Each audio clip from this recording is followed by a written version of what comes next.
I have been teaching for a long time, and in doing so have acquired a body of knowledge about kids and learning that I really wish more people would understand about the potential of students.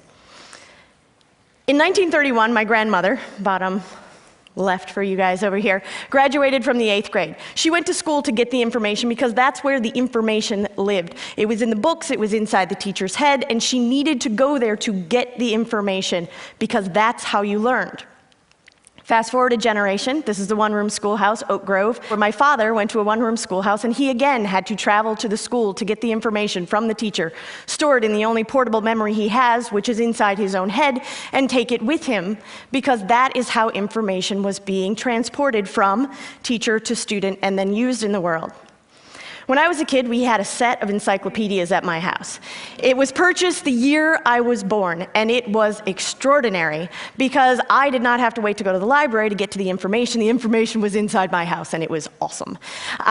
This was different than either generation had experienced before, and it changed the way I interacted with information, even at just a small level, but the information was closer to me. I could get access to it. In the time that passes between when I was a kid in high school and when I started teaching, we really see the advent of the internet.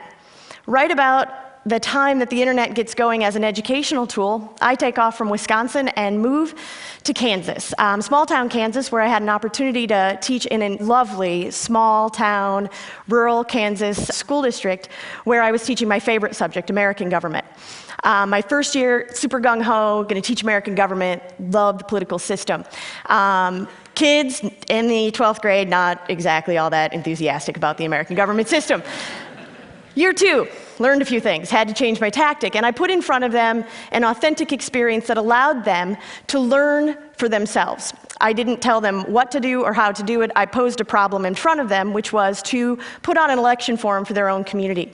They produced flyers, they called offices, they checked schedules, they were meeting with secretaries, they produced an election forum booklet for the entire town to learn more about their candidates. They invited everyone into the school for an evening of conversation about government and politics and, whether or not the streets were done well, and really have this robust experiential learning.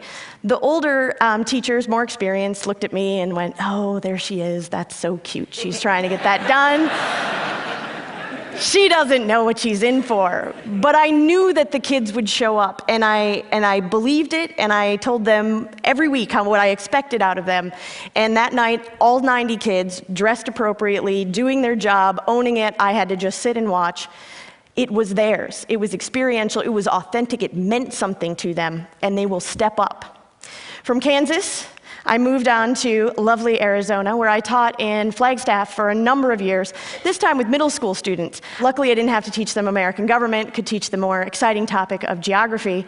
And again, thrilled to learn. But what was interesting about this position I found myself in Arizona was I had this really extraordinarily eclectic group of kids to work with in a truly public school. And we got to have these moments where we would get these opportunities. And one opportunity was we got to go and meet Paul Rusesabagina, which is the gentleman that the movie Hotel Rwanda is based after. And he was going to speak at the high school next door to us. We could walk there. We didn't even have to pay for the buses. There was no expense cost. Perfect field trip. The problem then becomes, how do you take 7th and 8th graders to a talk about genocide and deal with the subject in a way that is responsible and respectful and they know what to do with it? And so we chose to look at Paul Rusesabagina as an example of a gentleman who singularly used his life to do something positive. I then challenged the kids to identify someone in their own life or in their own story or in their own world that they could identify that had done a similar thing. I asked them to produce a little movie about it. It's the first time we'd done this. Nobody really knew how to make these little movies on the computer. But they were into it. And I asked them to put their own voice over it.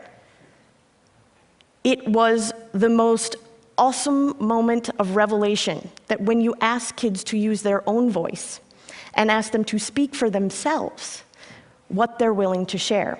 The last question of the assignment is, how do you plan to use your life to positively impact other people? The things that kids will say when you ask them and take the time to listen is extraordinary. Fast forward to Pennsylvania, where I find myself today. I teach at the Science Leadership Academy, which is a partnership school between the Franklin Institute and the School District of Philadelphia. We are a 9 through 12 public school, but we do school quite differently.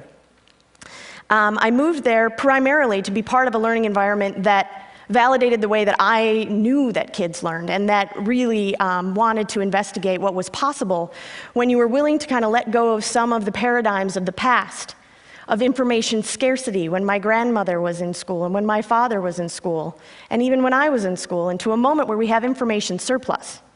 And so what do you do when the information is all around you? Why do you have kids come to school if they no longer have to come there to get the information?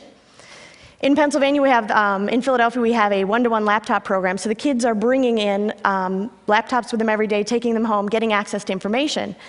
And here's the thing that you need to get comfortable with when you've given the tool to acquire information to students, is that you have to be comfortable with this idea of allowing kids to fail as part of the learning process. We deal right now in the educational landscape with just an infatuation with the culture of one right answer that can be properly bubbled on the average multiple choice test, and I am here to share with you, it is not learning. That is the absolute wrong thing to ask. To tell kids to never be wrong, to ask them to always have the right answer, doesn't allow them to learn. So we did this project, and this is one of the artifacts of the project. I almost never show them off because of the issue of the idea of failure. My students produced these infographics as a result of a unit that we decided to do at the end of the year, responding to the oil spill. I asked them to take the examples that we were seeing of the infographics that existed in a lot of mass media, and take a look at what were the interesting components of it, and produce one for themselves of a different man-made disaster from American history, and they had certain criteria to do it. They were a little uncomfortable with it because we'd never done this before, and they didn't know exactly how to do it. They can talk, they are very smooth, and they can write very, very well, but asking them to communicate ideas in a different way was a little uncomfortable for them. But I gave them the room to just do the thing. Go create, go figure it out. Let's see what we can do. And the student that persistently turns out the best visual product did not disappoint. This was done in like 2 or 3 days. And this is the work of the student that consistently did it. When I sat the students down, I said, "Who's got the best one?" And they immediately went, "There it is." Didn't read anything. There it is. And I said, "Well, what makes it great?" And they were like, "Oh, the design's good, and he's using good color, and there's some, and they went through all of, we processed out loud, and I said, "Go read it." And they're like, "Oh, that one wasn't so awesome." And then we went to another one. He didn't have good visuals, but had great information, and spent an hour talking about the learning process. Because it wasn't about whether or not it was perfect or whether or not it was what I could create. It asked them to create for themselves. And it allowed them to fail, process, learn from, and when we do another round of this in my class this year, they will do better this time. Because learning has to include an amount of failure, because failure is instructional in the process. There are a million pictures that I could click through here and had to choose carefully, this is one of my favorites, of students learning, of what learning can look like in a landscape where we let go of the idea that kids have to come to school to get the information, but instead ask them what they can do with it. Ask them really interesting questions. They will not disappoint. Ask them to go to places, to see things for themselves, to actually experience the learning, to play, to inquire. This is one of my favorite photos because this was taken on Tuesday when I asked the students to go to the polls. This is Robbie, and this was his first day of voting, and he wanted to share that with everybody and do that. But this is learning too, because we asked them to go out into real spaces. The main point is that if we continue to look at education as if it's about coming to school to get the information and not about experiential learning, empowering student voice, and embracing failure, we're missing the mark. And everything that everybody is talking about today isn't possible if we keep having an educational system that does not value these qualities, because we won't get there with a standardized test, and we won't get there with a culture of one right answer. We know how to do this better, and it's time to do better.